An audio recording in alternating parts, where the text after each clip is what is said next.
see the towers from my window, and this is where I'm looking. And all of a sudden, down there, I see this van parked. And I see 3 guys on top of the van, and I could see that they were like happy. They didn't look shocked to me. They didn't look shocked. I thought it was very strange. Amazingly enough, we have found the moving company where the 5 Israelis worked. We had received an all-points bulletin, and I just happened to see the van and, hollered over to my lieutenant.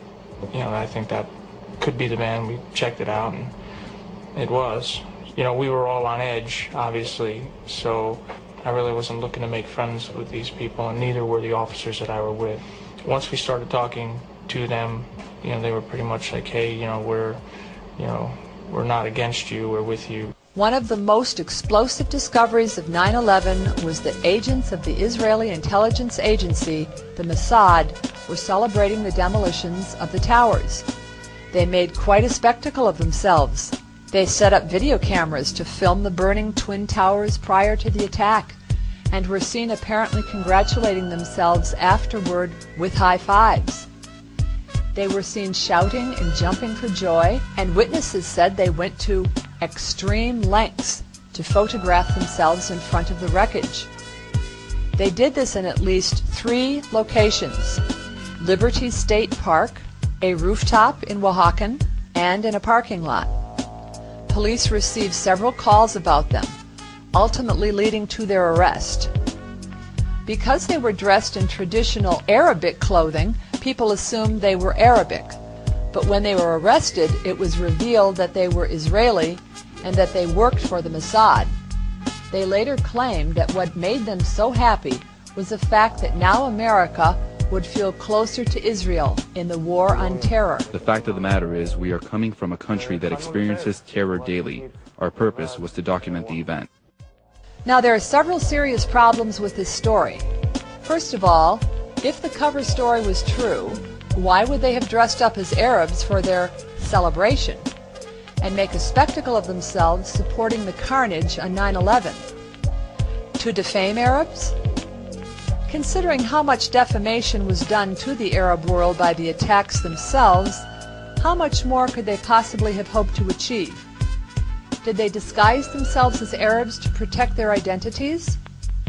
If so, why not simply protect their identities by celebrating the attacks indoors, watching television? Why did they choose such public places where they would be seen and, of course, reported? That's quite a risk to take, don't you think? As it turned out, they were arrested and exposed. And this not only ruined whatever their mission had been, but it also implicated Israel in the attacks in a major way. So one important question is, were these celebrations part of these Mossad agents' mission, or was it something they did just for fun? It certainly doesn't look like it was just for fun. Who dresses up in traditional Arab clothing and goes out celebrating on 9/11 in 3 different locations? That's definitely not many people's idea of a good time. But if it was part of a mission, what could possibly have been the motive for it? Did the people who sent these agents on that mission really not compare the risk to the benefit? It makes no sense, and it gets more complicated. NBC News reported that at least one caller to the NYPD reported the 5 Israelis, identifying them first as Palestinian. When asked for clarification, the caller said they were wearing chic uniforms. Now, who would describe anybody they didn't know as Palestinian? Palestinians look just like many other Arab ethnicities. And Palestinians living in New York and New Jersey do not typically dress in what could be described as chic uniforms. Most wear Western clothes. Was the caller trying to slander Palestinians? Now that's just ridiculous. We're talking about a call to 911. Why would the caller identify the people as Palestinian? Let's recap for a moment. Israeli intelligence agents on 9/11 first made a spectacle of themselves dressed as Arabs and made sure everyone saw them cheering the collapse of the towers. someone identified them as Palestinian, leading to their arrest. A 2020 report covered the arrest of the Israelis in detail. As they were arrested, they told the police, "We are not your problem. The Palestinians are your problem." The police found all sorts of suspicious items in their van, including box cutters, multiple passports, and $4,700 cash rolled up in his sock, and a subsequent FBI investigation revealed that 2 of them were indeed Israeli intelligence. The revelations of the arrest put a spotlight on Israel about its role in 9/11. Did Israel have foreknowledge? Was Israel a participant? Fox News aired a 4-part investigation into Israeli spying on American high-level targets, such as national security and intelligence agencies. The report included stunning revelations. 60 Israelis who had been detained in connection with the September 11th terrorism investigation. U.S. investigators believe that there are Israelis again very much engaged in spying in and on the U.S., who may have known things they didn't tell us before September 11th. Since September 11th, more than 60 Israelis have been arrested or detained.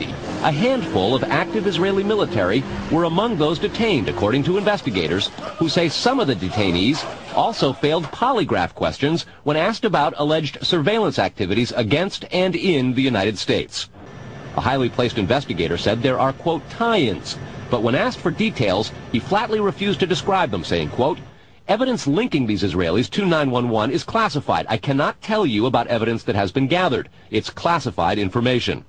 Numerous classified documents obtained by Fox News indicate that even prior to September 11th, as many as 140 other Israelis had been detained or arrested in a secretive and sprawling investigation into suspected espionage by Israelis in the United States. Investigators from numerous government agencies are part of a working group that's been compiling evidence since the mid-90s. These documents detail hundreds of incidents in cities and towns across the country that investigators say, quote, may well be an organized intelligence gathering activity. Documents say they, quote, targeted and penetrated military bases, the DEA, FBI, and dozens of other government facilities, and even secret offices and unlisted private homes of law enforcement and intelligence personnel. The majority of those questioned, quote, stated they served in military intelligence, electronic surveillance intercept, and/or explosive ordnance units. A General Accounting Office investigation referred to Israel as Country A and said, quote, according to a U.S. intelligence agency, the government of Country A conducts the most aggressive espionage operation against the U.S. of any U.S. ally. A defense intelligence report said Israel has a voracious appetite for information and, quote, the Israelis are motivated by strong survival instincts which dictate every facet of their political and economic policies. It aggressively collects military and industrial technology, and the U.S. is a high priority target. The document concludes, quote, Israel possesses the resources and technical capability to achieve its collection objectives. What about this question of advanced knowledge of what was going to happen on 9/11? A bigger question, they say, is how could they not have known? Almost a direct quote, Brett. Some American terrorism investigators fear certain suspects in the September 11th attacks may have managed to stay